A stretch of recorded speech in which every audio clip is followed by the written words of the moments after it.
Hi, welcome to Utah Technology Magazine, folks. We are here at the Sundance Film Festival in the Morning Star Farms Press Media Center, which we're so grateful for, with the director and writer Don Perry. Is that correct? And it's Thomas Allen Harris. And I'm using my cheat sheets here. So welcome, you guys. How are you doing? Thank you. Doing well. How are you? Great. Are you enjoying the festival? Yeah, we've been here now for a little over a week, and it's been really exciting. 6 weeks ago or 7 weeks ago, we found out not only were we in the festival with our film, but they invited us to be part of the festival, the New Frontier part of the festival, with an installation and a road show. So we've been running at high speed for the last 2 months, and so now we're finally able to come down a little bit. And I think someone was stuck at the installation and couldn't get over here, right? I'm kidding. That was me. Okay, let's talk about the installation first before we start getting into the movie. Okay. Well, the installation is, and maybe I'll let Dawn start talking. Well, actually, I'll talk about it. It's part of our transmedia project called Digital Diaspora Family Reunion, and Digital Diaspora started about 5 years ago.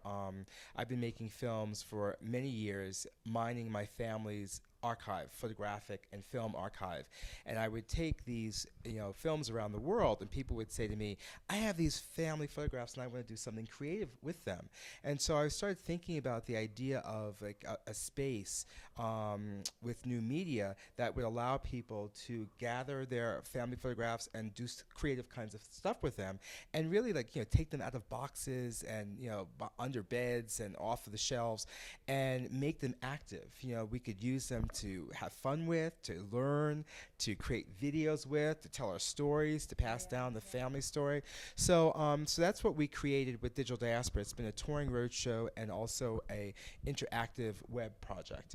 And this is the first time we actually took it from the web and from the roadshow and put it in an art installation context. Now, is this the first time that Sundance has had some kind of a technological art installation here? Do you know if is that the case? Well, I don't think it's the first time. Okay.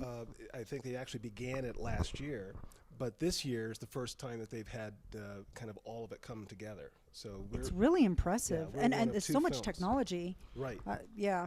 Go ahead. Yeah. Well, actually, the New Frontier has been up and operating as a transmedia interactive space for about, I think it's 5 or 6 years. Oh, okay. But I think that this year we're one of 2 transmedia projects that include a feature film in the Sundance program.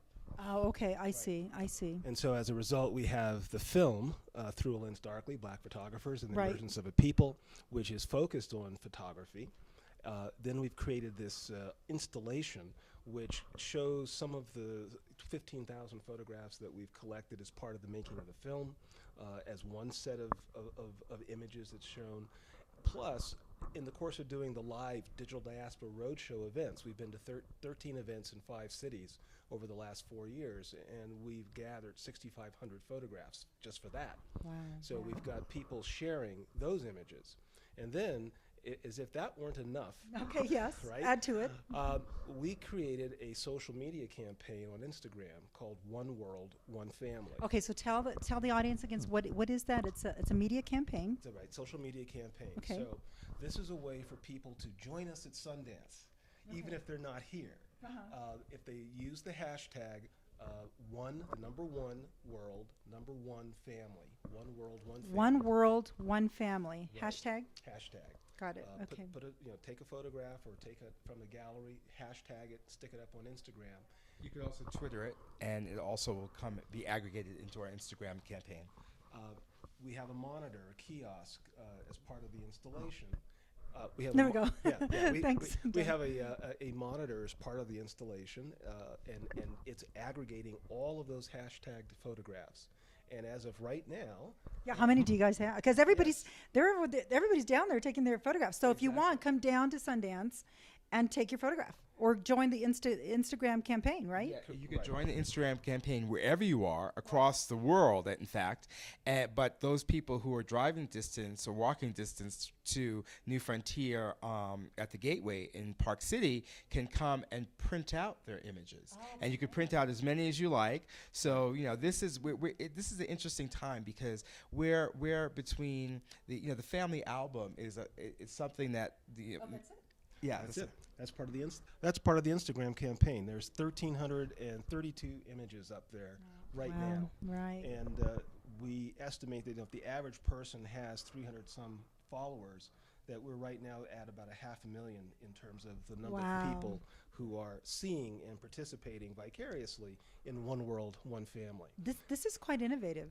Mm-hmm. Yeah, and but it's also old technology, and I was saying before that most people have their family albums like now on their cell phones, and so I keep running into friends. Oh, my cell phone dropped, or I lost my last year photographs, and so we have the idea, and then other people they lose their family photographs that are printed out in albums in fire or natural catastrophe, and so we're trying to get people to digitize and share their family photographs and their with as widely as possible to make sure that they're going to be around, And more importantly, to value these images as historical documents being created today. The film, Through a Lens Darkly, looks at photography from its inception in 1840, where it was introduced by a free man of color in New Orleans. All of those images that we're using to try to understand this history were never meant to be public documents. Those were all family photographs. Okay. Okay. So that's what the documentary is about. Yeah, the documentary looks at the American family album through the eyes of African American photographers, but also through the eyes of me as an artist who is grappling with the way in which I'm seen as an African American man. A lot of people maybe if you go into an elevator, someone pulls a purse close because the way in which African Americans have been branded in this country has had to do with slavery, has had to do with second-class citizenship. So negative images, the stereotype. And so, but how do you combat the stereotype? Because it's so prolific. And what the film shows is how African Americans, through their own family photographs, have combated the stereotype in their hearts and their minds. And so it goes back and forth between this intense war of images and also the evolution of contemporary photographers who are now becoming artists, who are making images that maybe 50 years ago you would never see, but now you're seeing them in museums, the Museum of Modern Art, all over. So that's what the film deals with, but it's also a personal story because it's it's my story. I come from a family of photographers, and you do. Okay. Yeah, my grandfather was a photographer. My brother is a well-known photographer, and as I was growing up, from the time I was a baby to the time I was like 7 years old, we would have to ritually stand, whenever there was a holiday, and get our picture taken by grandfather. But I didn't realize it was also a political act. He was trying to tell us that we were worthy, and we didn't have to think about worry about the images out there of us, but right here we were worthy of being seen. And so I have thousands of images of me from the time until you were chronicled pretty good. Absolutely. Until I was 7 years old, when my grandfather actually switched the video and stopped taking photographs. Photographs. But here's the other point with the film and digital diaspora and the technology, the installation that we're doing. People, when we did the live event, they weren't bringing physical artifacts. They were bringing images off their cell phones. And yeah, so that's interesting because I just went back to my mom's house maybe a couple of weeks ago, and she has all these photographs on the wall, and then stuff in boxes.